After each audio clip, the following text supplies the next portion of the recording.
Climate Wisdom from COP30 Come to our Climate Wisdom Studio live from COP30 in Belém in Brazil. We bring together experts from science, politics and spirituality to explore new solutions for the unfolding climate disaster. Myself, I'm Golo Pilz, and I will be tonight's moderator on conscious choices for a world in transition.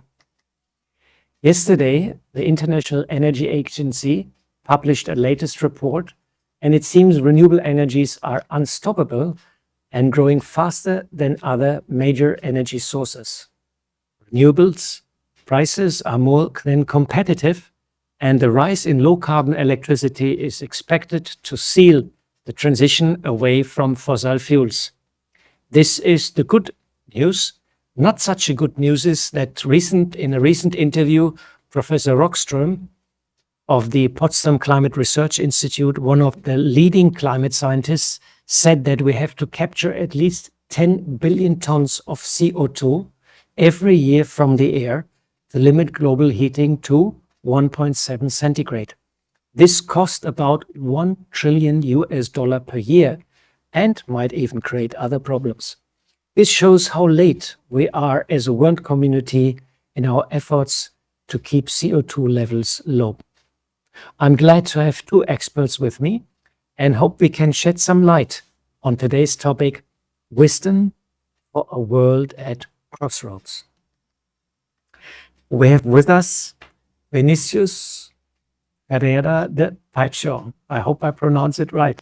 And you are the Program Director and Research Officer at the Integral Ecology Research Network, as well as an academic visitor at Champion Hall, University of Oxford. You are also a member of the Jesuit Order and integrate academic research, environmental ethics, and public policy. You hold a PhD in biological science and a master degree in cellular and structural biology. That sounds really complicated. And you're also a dedicated cellist player. Thank you for that. Probably another side of you. Welcome, Vinícius. Welcome to. Thank you so much. I'm also happy to welcome tonight Maureen Goodman with us. Maureen is our program director for the Brahma Kumaris in UK and the representative at the UN in Vienna. You have been to many UN conferences and have been a deep interest in spiritual and ethical dimensions of climate change. And you have been since many, many years involved also in the interfaith dialogue at UN conferences. Welcome, Maureen. Thank you. Very And much. I do play an instrument, which I did. It is never too late. True. You too.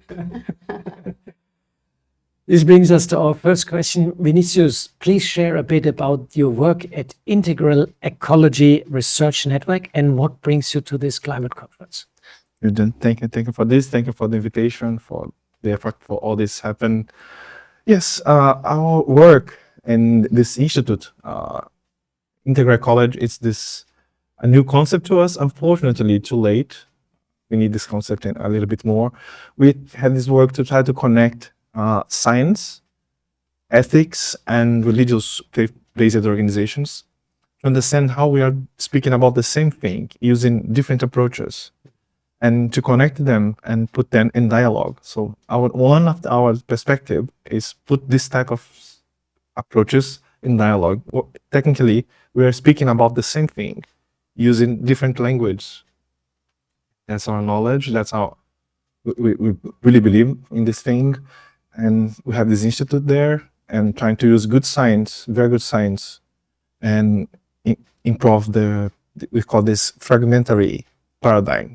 We had this, we are very good and to take the reality and separate in different boxes and work on that. And we forgot to take a look in the other box. Yeah. So our approach is how to help people to connect these boxes and trying to rebuild the reality of the sense of reality. I think they're called universal scientists, you know. They were in the old days, often scientists were universal and They were Seems- religious people also. It's religious, and they tried to keep the overview, and they were experts in many fields. Yes. Yes, and for my surprise, of course, I'm saying this in a poetic way, for my surprise, but religions have this sense of the whole thing. Normally, we talk about the beginning, we talk about the creation. We have a lot of words to describe the whole thing, and after sometime in our reality of the paradigm of the technocratic paradigm, we have this expression to explain this. We have this problem to separate and forget. For example, right now we are talking here about energetic transition, but we need to talk about mining problems because it's clearly associated there.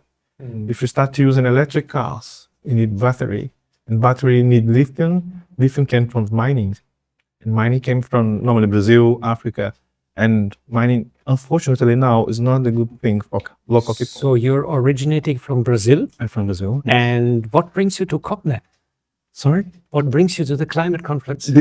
Yes, because right now, about this theme, I believe we don't have more space to have a very good dialogues like we're having here right now, and with good scientists, politicians, private organizations. COP is the best place right now in the world to start a very good dialogues and very honest and good dialogues. Yeah, it's. I mean, today I was at the climate conference. It's almost a bit overwhelming. You know, the number of programs and workshops going on, and the number of people you see. You know, thanks very much for sharing. That's very interesting. Your approach also to bring science and spirituality together and create a holistic overview. Holistic overview. Thank you for this. That's the word. I don't like to use it in Portuguese, but in English, it's a very good word. Holistic overview. It's a very good word. Maureen, you, the Brahma Kumaris emphasizes the caring for the earth begins with inner peace and pure thoughts. How can individuals translate this internal spiritual work into an effective climate action that may then also influences politics and even further the industry? It's a bit of a tricky That's question. quite a question. But if I'm relating to the holistic overview, then there has to be the integration of the inner and the outer. And our thoughts, you talk about this term pure thoughts, our thoughts are actually our energy. And because our thoughts often get very distracted by what's happening around us or the past or concerns for the future, we actually dissipate a lot of energy. And then we lose our inner peace in the process. Peace is something that's natural to us. It's our original state of being as we were created. And thoughts are our energy to use in whatever way we do. And so thoughts have a power. So if I wish to have an influence on policymakers, on industry, and that would be through my motivation, then my values, then my actions, then the more clarity I have inside, the more peace I have inside, the more strength I will have and the courage I will have to actually align my action, my values and my actions with my conscience. And I think this is something that's very much missing in the holistic overview, that the conscience is sort of put to one side and other interests take over. And also, when we're thinking about the kind of policies that are needed, now, I mean, it was very good to hear you say at the beginning of this session that, renewables are now really on the rise and non-stop. But just actually today I was hearing about Bolivia and because fossil fuels had run out, there's been so much poverty and, really people in huge economic hardship. And now the new government is in a dilemma. Do they move to renewables, which would take time, or do they really look for more oil? Because the people need, a good economy right now. They're hardly getting enough to eat. So it's full of dilemmas. And so often we have to be bold, actually, and really have the courage to follow our conscience, to put forward those policies and not be persuaded otherwise. And it's not easy because there are so many pressures and so many different factors at work. And so our inner peace and our ability to use our thoughts in a good way, but that also brings a deeper motivation of care for our environment. And when there's care, and I've been hearing the word love in this COP more than any other COP, actually. And if things are motivated by love, well, it can literally move mountains, really. So the in and out is crucial. What you love, you take care of. Exactly. What you love, you take care. Yeah, love would do very good in the COP, I would say so. I saw a lot of demonstrations today, and maybe we should do some love and peace demonstration, you know. Somehow I have to think how to do it. Demonstration. Yeah, silence would also do good. The sound level is quite amazing. Vinícius, that brings me to my second question. Our topic today is Wisdom for a World at Crossroads. It's quite interesting title. And you're also connected and promoting Laudatio Si, which has been postulated by the late Pope Francis. And then can you explain a bit more about Laudatio Si, its concepts, its idea, and also its impact so far into society? Thank you for this. It's a very good question to us, and especially it's the name of the institute I'm taking part. We're now Laudatio Si Research Institute, and it's the, like you said, is the last one of the biggest encyclical of the last Pope Francis. Francis is a Jesuit too, so or used to be. I need to use this. Still be my companion, but and in the center of this encyclical had this concept. Integral College, for example, born is the birthday's moment in the history, is this encyclical. And everything is interconnected. It's not just connected, it's interconnected. It's part of the nature of everything, be connected with other things. And it's a huge change if you think about how we construct the reality right now. For example, we don't have a social crisis and an environmental crisis. It's the same, it's two sides of the same crisis. Because, for example, everything we're talking right now, if you're talking about energetic transitions, who is the people who most are suffering right now about the climate changes? Normally we're talking about poor people or ancestral communities, indigenous. Here in Brazil, we have these people who used to live around the river, we call ribeirinhos. They are still suffering a lot. And when you start to take a look on that, on these people, on the culture, they are responsible for the most part of the conservation process. So we call them defenders of the forest. And they are suffering more than the others. So in this encyclical, this is that idea. We cannot take a look on just one side. It's very common to us in Western knowledge using this. Our problem right now is energy sources.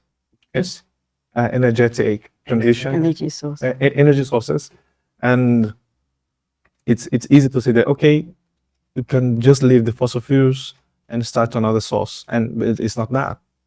We need to pay attention to the entire process. If you start, like for example in Brazil, have this happening right now. If you start to use the wind to produce sources, normally when they put the system to produce this energy, normally in poor areas. So you need to remove poor people first and put the system there. So why that? If you avoid these questions, we can start a process of trying to save the world of the environment, but killing especially poor people. So we cannot avoid these questions, and it's easy to Western knowledge forgot this normally. So are you promoting Laudatio Si at the COP here also in any way?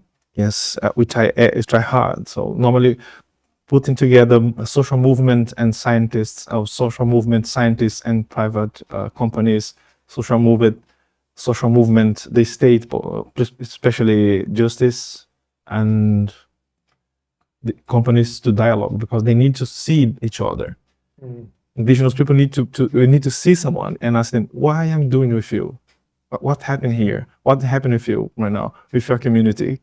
Because if not, you see a spreadsheet with numbers and we take decisions after that. It's not, definitely it's not fair. All right.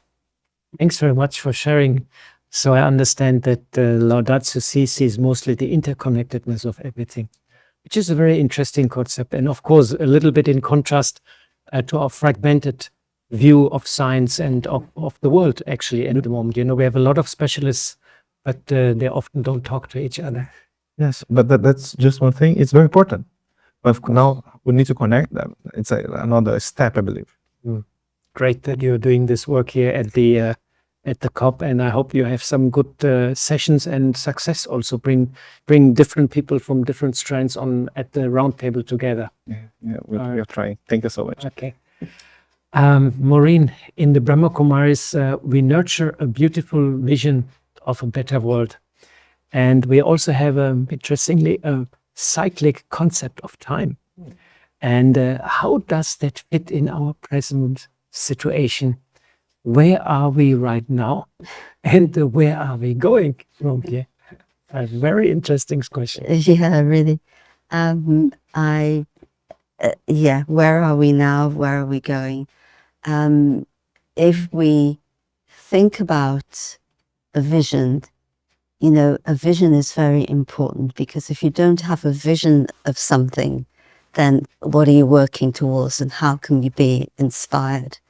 And so I think for everyone anyone who's working in the environmental field, to keep in mind the vision of a flourishing world where there is abundance is really important, because as you were saying, our thoughts are an energy and that actually contributes towards creating that world. A cyclic pattern, everything goes in cycles in nature, you know, when summer, spring, summer, autumn, winter, and so on.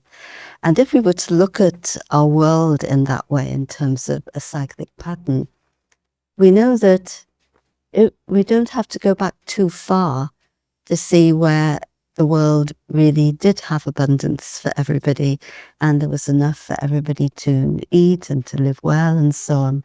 And of course, it's only in the last 200 years or whatever it is, when industry came in and, you know, and the specialization in that, of course, and we've begun to exploit. And so we've actually moved our world very quickly from the summer to the autumn. And I would say we're right in the winter, and in a very dark winter right now. But as with cycles, it's in that darkest winter that the new shoots are growing. And all the initiatives that are happening, and I'm going to be going to the vigil shortly, the prayers that are happening, the good thoughts and the inspiration that's going towards creating a better environment. I mean, if you want to have hope, you just need to listen to the things that people are saying in the COP and the initiatives that are happening. And so these are the shoots that are coming up. And so I am very convinced that the summer's going to come back again very soon. That's a very lovely concept with the seasons, you know. And I'm reminded in Christianity, we have this concept of a paradise, which is supposed to come, you know. Yeah. And in India, most of the time in India, we have this concept of a new Satyuga, an age of truth, which is supposed to come after the Kali Yuga. And as per Indian tradition, we are right now in that age of Kali, where everything goes wrong, literally. So that's very interesting that even different religions, they match also quite often their visions for a future. And rightly you said we need a positive outlook and a positive vision that drives us and that gives us energy. Thanks very much, Maureen, for sharing. Vinícius, I have a bit more personal question now for you. You're a member of the Jesuits, and you're a person of faith. And science paints a quite drastic picture right now of the near future. I mean, if you read the reports, they don't look good, you know, and I mean, tipping points and whatnot, you know. And I know that I know the Jesuits, they're quite science-oriented, and you try to bring science into religion. So let us know how faith helps you to keep up hope and a positive vision. Thank you for this. In fact, it's a very meaning question. Personally, I can share something. The first point is faith is the source of things. For example, I can say personally, but I can describe historically. For example, the most part of our science of philosophy starts with a very religious experience. If you go to Socrates, Aristotle, Plato, or even Galileo, these guys, after a religious experience, they change the world and they using science to try to take care of the reality. So science, it's a tool. Depends of what source you have to use this tool. In my case, I believe is the love. So if we need to love the world, that's the view of especially the Christian one, Catholic, and especially for the Jesuits, because our founder, Ignacio of Loyola, have this, the reality is good, the world is good, you need to believe that. And it's impossible, for example, come to here and take a look on all these things happen, the biodiversity, the forest, and not believe that. So I believe we have hope. Science, sometimes it's annoying because science like just to talk about reality, and hope is not be optimistic. Hope is that you need to believe we have a good way. Something good is happening sooner or late. I hope soon. But yes. Help from above. Yes. And we have a lot. It's beautiful because religion gives us this. Science cannot give us some utopia, a place to go. Science cannot help our imagination, but religious can do that. Faith is there. It's very connected. I can see a heaven. I can see a paradise. Science cannot show me that, unfortunately. But it's a good tool to understand the reality and the gap we need to surpass to find this place. I hope for everyone, for the environment, every single creature. Are you practicing meditation or prayers also regular in the Jesuit order? Yes. Normally we have this process. When we became a Jesuit, we have some rules more to help us to take advantage of this time, of this identity. Normally we need to pray around 1 hour per day. Okay. And we have this process, we call this, we have this meditatio and contemplatio. It's use your imagination. For example, I'm suspicious because I really like this. And I decided to become a Jesuit after a long time praying. And for example, one day meditations, it's trying to imagine how you be walk with Jesus and visit the same place, talk with that people, and pay attention on your feelings.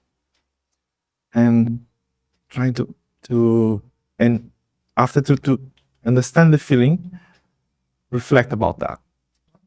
So that's of course, it's a very terrible reason, but very nice. It's beautiful. I think it's beautiful. Yeah, but yes, I'm suspicious because I really like that. I really believe that and changed my life a lot.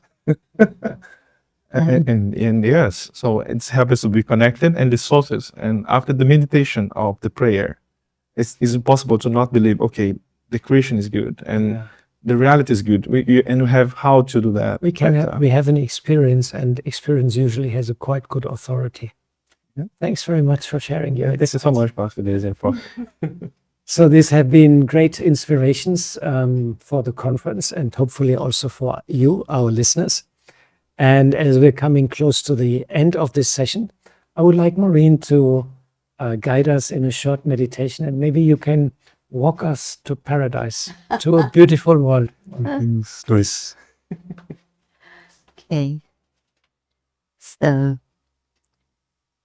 let us just let our thoughts be quiet and calm and step out of the usual whirling of thoughts of the past and the future and just be present so that we can experience our inner state of peace. We are in fact experiencing the truth of who we really are. I am a being of peace.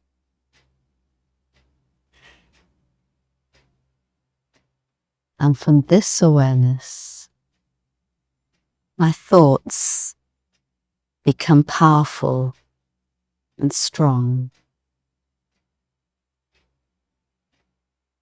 So let me step out of this current reality for a few moments. The reality of the winter that is here. And see the spring that is emerging. Let us keep in front of us the vision of a world where we are all connected, where we live in harmony, where we live with respect, with care, with compassion. A world that is free from suffering. The world that the divine is creating for us.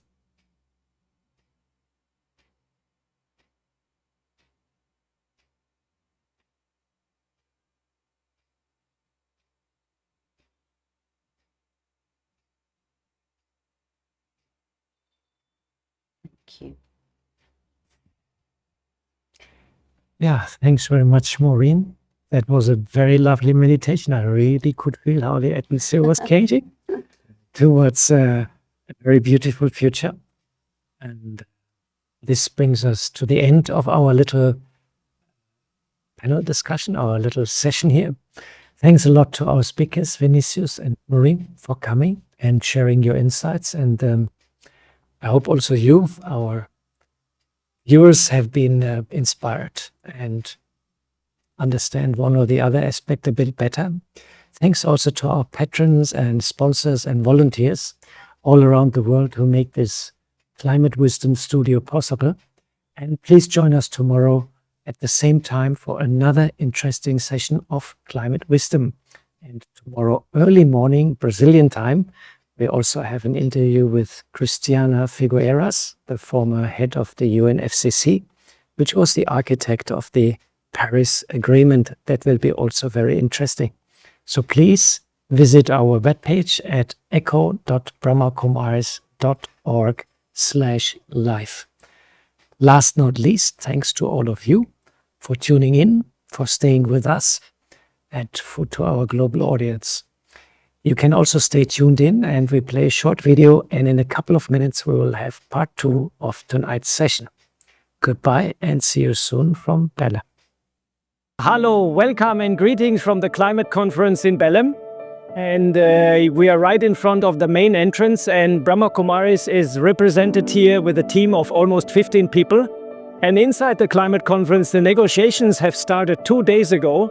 And there's a huge agenda, almost 140 topics, ranging from financing to the national determined contributions and the promises of the countries to curb climate change. We are here in the middle of the Amazon, and the Amazon are also called the green lungs of the world. And the Amazon is dying right now in front of our eyes. Scientists estimate that almost 40% of the Amazon are either cut or have been seriously deteriorated, and urgent action is needed to preserve the Amazon and preserve the world climate and the future of humanity. That's why the Brahma Kumaris is here, and we are almost going since the last 15 years to all climate conferences since Copenhagen 2009. And we have an exhibition inside the climate conference. We have many programs, press conferences, and our sister Maureen is also here, very active in the field of interfaith and Talanoa dialogue. And a couple of days, Sister Genti will come, and they will have programs inside the COP, press conference inside the COP. And they're trying to inform people about lifestyle change, about changing the mindset to be in harmony with the self and be in harmony with nature. Have a vegetarian or plant-based diet, use renewable energy wherever possible, and look into your personal lifestyle how can I live in harmony with nature, with the environment? And we believe meditation is a very powerful tool and helps us to get these lifestyle changes implemented, to get this change in mindset implemented. And that's why we are here, and we hope our presence makes a difference and we can send good vibrations and thus also help to bring science and spirituality together. Thanks very much, and Om Shanti.